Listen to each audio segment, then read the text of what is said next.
Happy New Year! Hello everyone! I am April and I hope that everyone had a blast in welcoming 2023. Pero, I'm really curious though. Ilan kaya dito sa atin yung kasapi ng Balik Alindog program? Meron ba? I really wanna know sino-sino kayo mga kasapi ng Balik Alindog program sa ating New Year's resolution. If you're one of them, please type 1 sa ating chat box. Huwag po kayong mag-alala, nandito yung leader nyo. Sino na din naman kaya yung hoping to find true love this 2023? Please type 2 in our chat box. And of course, who among us here who wants affluence, who wants abundance this 2022? Oh, 2023! Sige nga, let me see. Type 8 in the chat box below. Pero, pansin ko, mas marami yatang nag-type ng number 2.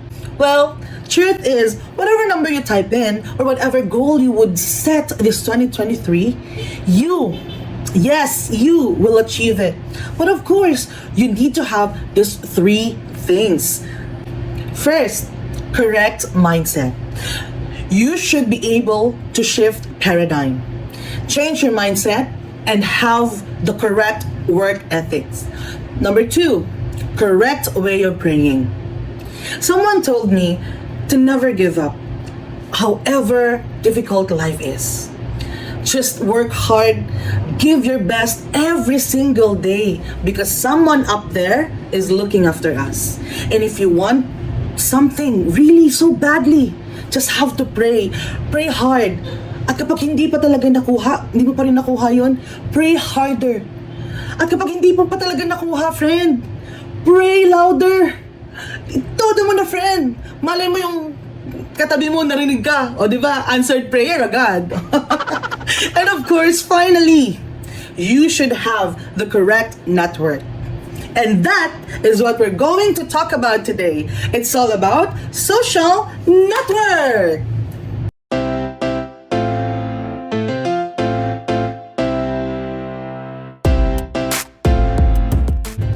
You're probably already active in social networks in some web communities such as Facebook, MySpace, LinkedIn, Instagram, or even TikTok. However, these sites are only the tip of the iceberg when it comes to the role of social network in management. Networks provide managers with 3 unique advantages.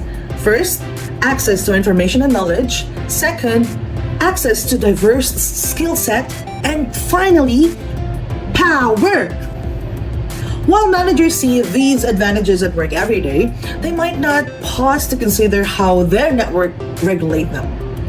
In this chapter, you will learn about the role and importance of social networks and social network analysis in the organizing facet of the POLC framework. You will also have an opportunity to map and evaluate your own social network questions about its effectiveness for you professionally and personally. Now, the first question is, what are social networks? It's simple. It's really simple. There's nothing more to a social network than this. It's the things that communicate and the communication itself. 2 things. And those things that communicate go by different names. More often, they can be called nodes or vertices. They have other names too. Sometimes we can call them people. We can call them other things too, like actor, because it is a broader term that includes all possible types of information, knowledge, processing entities like the individuals, group, organizations, or supra-organizations that constitute the network. And then between these nodes or vertices, these things that communicate, there's the communication itself. Now, that can be called an edge, a channel, or a line. Most often, we call it a network tie. And there's 2 types of network ties, the direct tie and indirect tie. So let me illustrate it for you. Say, in real estate, if you need to sell, buy, or rent property and you hire me as your real estate broker, then that is what we call a direct network tie. Now, if you know someone who knows someone who knows someone who knows someone who needs to sell to buy or to rent a property, then you connected them to me, and that is what we call indirect network tie. And of course, with valuable consideration. My second question for you is, why would someone study social network? Well, although it appears complicated, it has delightful emergent properties. And most of the times, these properties are extremely counterintuitive. Let's put it this way. Do you think I know Manny Villar? Well, probably not. Do you think I know someone who knows Manny Villar? Maybe not. But do you think I know someone who knows someone who knows someone who knows Manny Villar? Maybe yes. It is known that any two people in the world are far away from each other on an average of 6 friendships. So which means you probably know Ivana Alawi in just 6 friendships away. Wow! And this is so true in any two people. Now, isn't it surprising that a big world with around 7 billion people have any two people separated by just mere 6 links? A big world, yet so small. And it is called the small world phenomena. Diba? Lagi natin sinasabi na, oh, small world. O diba? Malay mo, yung true love mo, friend pala ng friend ng friend ng friend ng friend mo. Oh yes! Now, this is where your skill set in choosing a correct network is needed. You should maximize your network because remember this, your network is your net worth. It's so vital to choose wisely, even in choosing the right spouse. Believe me. Let me share with you this heartbreaking story. There's this husband and wife. They're so happy, elated, all vivacious in the first year of marriage, and then suddenly nagkaroon sila ng malaking problema. Na worst is, they don't have that vast network to help them to solve their problems. So what happened was, they just came from a dreadful meeting. They fought so hard. Grabe yung away nila to the point na they didn't see the truck coming. And then, boom, na-aksidente. Both died at ang kawawa, yung dalawang anak na naulila. 3 years old and 9 months old na baby. See?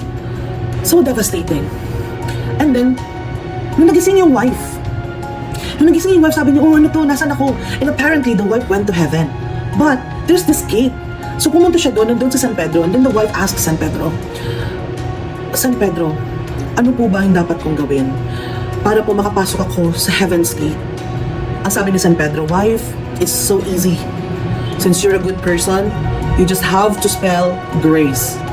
And sobrang natuwa yung wife. So, syempre, she spelled G-R-A-C-E, grace. And then, ganun-ganun lang, nakapasok na siya sa Heaven's Gate. Now, from afar, there's this husband, sobrang tuwang-tuwa. Sabi niya, thank you, Lord. So, tumakbo siya papunta sa asawa niya. But, bago pa man makarating yung husband sa asawa niya, sa wife niya, sabi ni San Pedro, wife, is it okay if I ask you a favor? Naiihi kasi ako, pwede ba CR lang ako? Ikaw muna magbantay ng gate. And of course, the wife said yes. So, takbo ngayon yung asawa, yung husband sabi, wife, thank God you're here. I'm so happy to see you. I've never been this happy. Ng husband, wife, how can I enter the Heaven's Gate? And nagsabi ng wife, husband, listen very carefully. All you have to do is to spell Czechoslovakia. Czechoslovakia.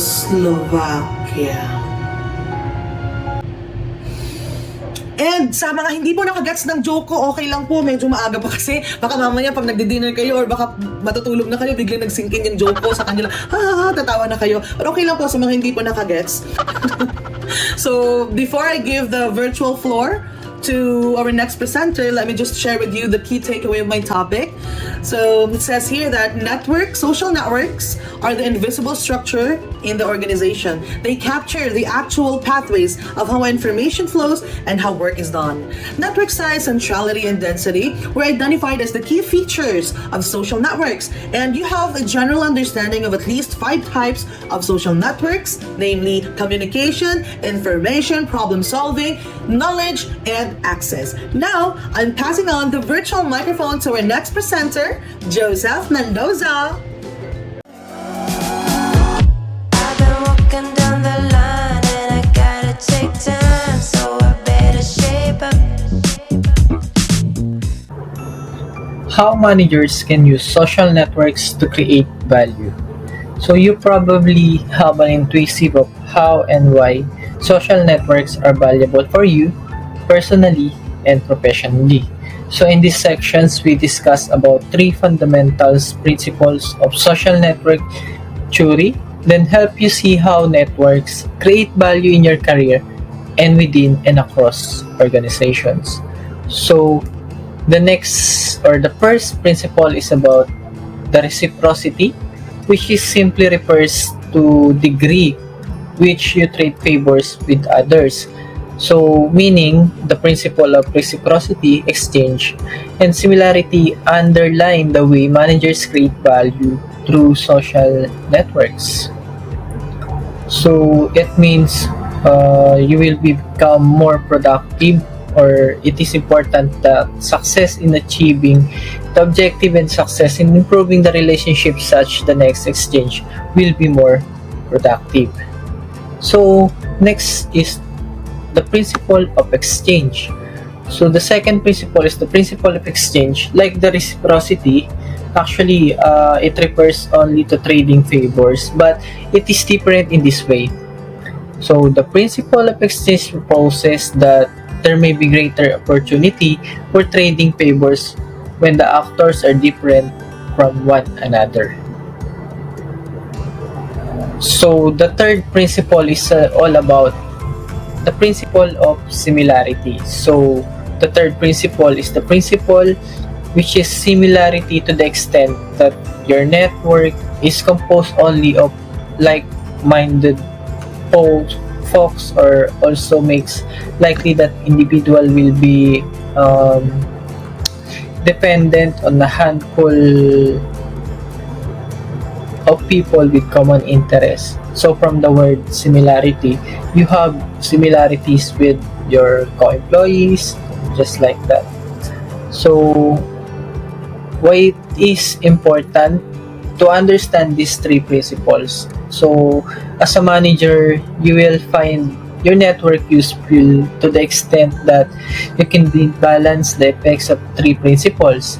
Because of similarity, it is easier to build networks with those with whom you various things in common.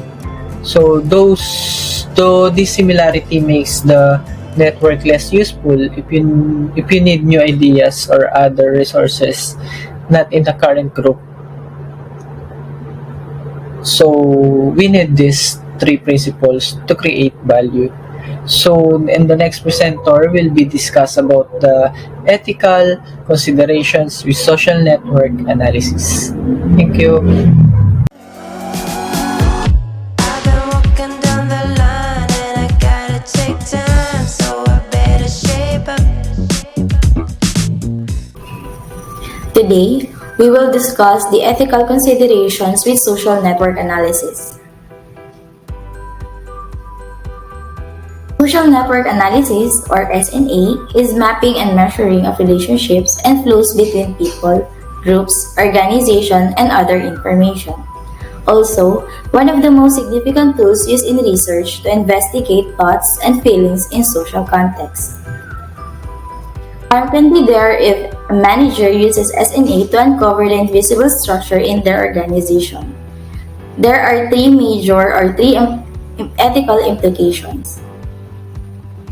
First, violations of privacy. Some essential information may be disclosed when survey mapping is conducted. Second, because of this, someone's position may be affected that leads to psychological harm, where information may be used in a way that manipulates individuals' behavior. Let's discuss these three specific ways to manage SNA-related ethical concerns. First, full disclosure. Each person included in the mapping process must know the purpose of the exercise. Also, they have the option to opt out. Third, participant training and feedback. To properly manage ethical concerns of SNA, there are 6 steps to follow. First, assess the situation. Identify the stakeholders and consider the situation from their point of view. Then, consider the alternatives you have available to you and how affect the stakeholders. After that, consider the effects of your actions, make decisions, and monitor outcomes. That completes my presentation. Let's listen to the next reporter, Ms. Pearl.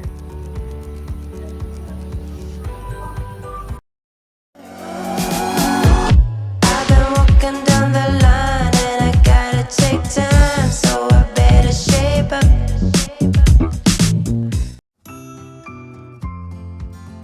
Today, I will be discussing the three types of networks, their purpose, and how to build network membership. First is personal networks.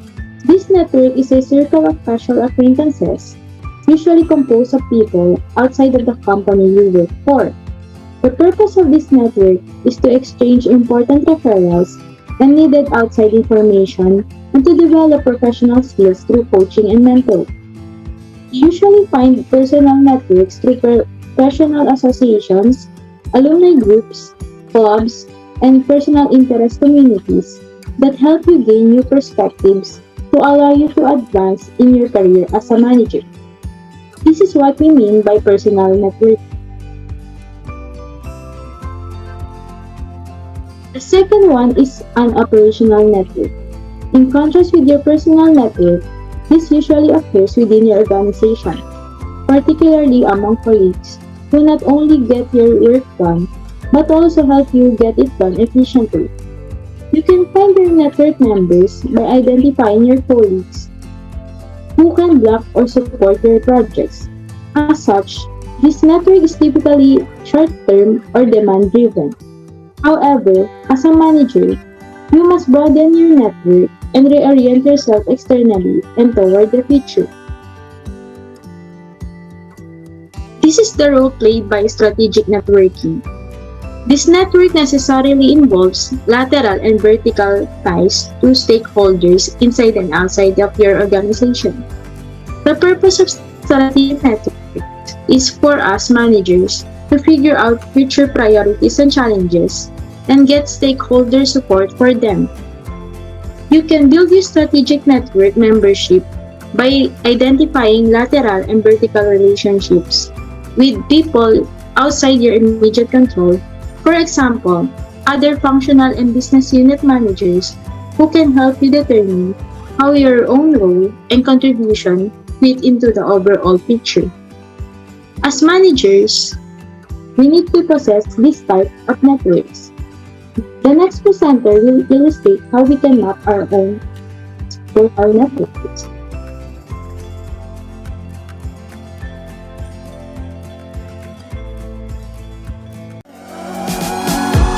I've been walking down the line and I gotta take time, so I better shape up.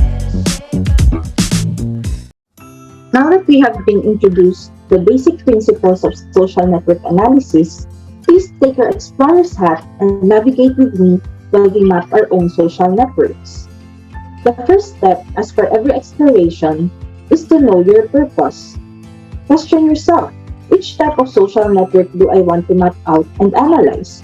It may be any of our communication, information, problem solving, knowledge, access, or career networks. You know, while we are climbing the ladder of our organization up to the leadership level, we may have unknowingly built our own social network already. And so we just have to systematically assess whether our existing network is already sufficient as it needs to be. Now that we already know our purpose, we proceed to the second step of our exploration, which is to identify our contacts or actors by answering the questions: who are in my social network? Where do they come from? And how strong is my relationship with them? These actors are people we consult or discuss with for important decisions, and those who provide help in achieving our goals, or those who influence us directly. This is where our personal, operational, or strategic networks come in.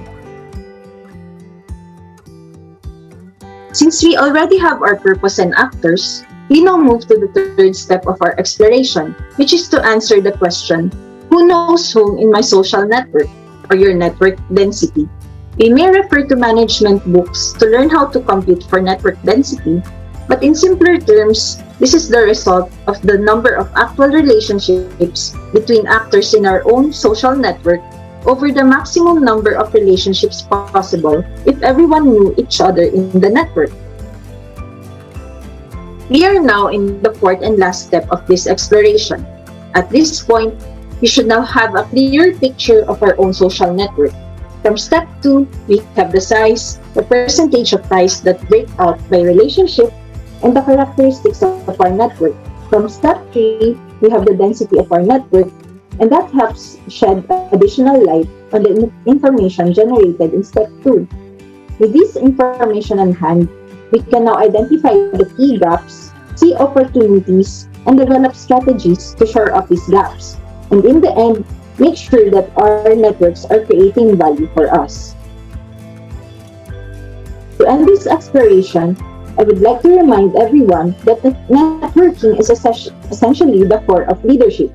Thus, as managers, always remember to do the para for a healthier and dynamic social network.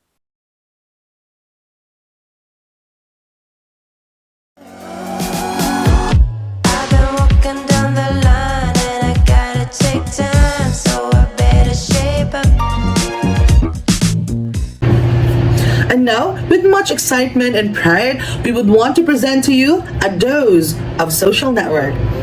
And this is Inkbright Corporation. The president and founder is a high school graduate, raised in poverty, had no network, and from Apayao, Cagayan Valley. At the age of 16, he went to Manila with bravery, his dreams of having a comfortable life, his desire to help his relatives, and 500 pesos in his pocket. And let's call him Kabayan.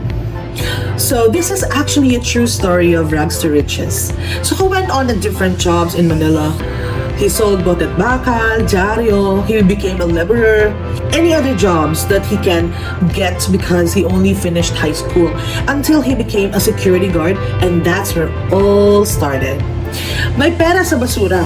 That was the IBC's tagline because literally when he was assigned to Taiwan Embassy in Makati, he saw an opportunity to sell empty ink cartridges from trash bins. He grew his network among garbage collectors and janitors until he was able to reach the broker who buys empty cartridges and sells to the big boss. He was so brave and smart that he went to travel 4 hours with 2,000 pieces of empty cartridges to the factory, thinking that the 2,000 pieces of ink cartridges will be his key to a bigger door. And he wasn't wrong. Fast forward to 2022, they just celebrated their 25th year of providing convenience in all the printing needs through their superior bright ink and toner cartridges, free use printers, and for being one of the highest buyers of ink cartridges in the country by far. And they are having an average of monthly sales of 2.8 million. So what's the moral here? Well, dreams don't come true. A goal with a timeline does. Always create a bigger door of opportunity and be brave enough to enter and exit for a much bigger door. Build your name. Establish a good reputation. In 2022, IBC embarked on a much innovative journey in business. They invested heavily in their social media presence, joined Business Network International, established an online store in Lazada and Shopee. Within second quarter of that year, they made it to Lazmall and Shopee Mall. And this is of course through the leadership of Kabayan's son, Arnold, who just recently signed a contract as one of the Lazada ambassadors. And what the new management did was they attended various e-commerce trainings, seminars, and they attended business events and forums. So what's the moral? Be present. Be visible. Those who perform exceptionally by quickly pivoting to meet that increased demand in this changing world will thrive. And you know, for Inkbright Corporation, just last December 12, 2022, they made a history of closing 1.2 million in sales in just one day and ending December with a whopping 5.3 million. Amazing! Well, the key to this success, no other than social network. And my dear friends, my equally dynamic audience, please establish a vast and extraordinary network.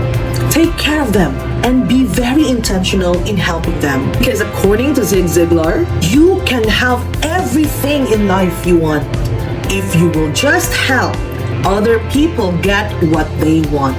And it's called Giver's Gain, a BNI culture and a law of nature. You reap what you sow. So, I have to ask you of this before we end our presentation. Who among you here na nakaabot ng Mara Clara? Meron ba? Type 3 kung nakaabot kayo ng Mara Clara. How about yung mula sa puso ni Claudine Enrico yan? Naabot niyo ba? Ako hindi ko kasi inabot yun eh. Ang inabot lang namin ni Engineer Chelsea tsaka ni Engineer Danny yung ano lang eh. Yung kay Catherine tsaka kay Daniel na pangako sa'yo, yun lang inabot namin kasi. Pero ano ba yung notion sa mga Filipino telenovela? Diba? Kapag mahirap, yun yung mababait. Tapos yung mga matatara, yun yung mayaman. So I encourage everyone to turn on their cameras. Turn on their cameras, mga friends, mga classmates. And then, check nyo na ngayon pa lang. Kung gusto nyo magkaroon ng maganda, ng extraordinary network, check nyo na sa mga classmates natin. Kung sino yung mukhang mataray, kaibiganin nyo. More likely, maraming pera yun. So, again, ang point ko lang naman dito is choose your network properly because your network is your net worth. And now, on behalf of my team, may I request everyone, if you have businesses, if you are in TikTok, if you have business pages in Instagram, LinkedIn, or YouTube channel, please, I encourage everyone to put your social media handler in our chat box, and together, let's support each other. Please like, share, comment, subscribe. Let's help each other. Let's create a new network of dynamic business owners and professionals here. Just like what it said in the Bible, Genesis chapter 9, verse 7. Be fruitful and multiply. Increase greatly on earth and multiply in it. So, let's multiply our network to multiply our net worth.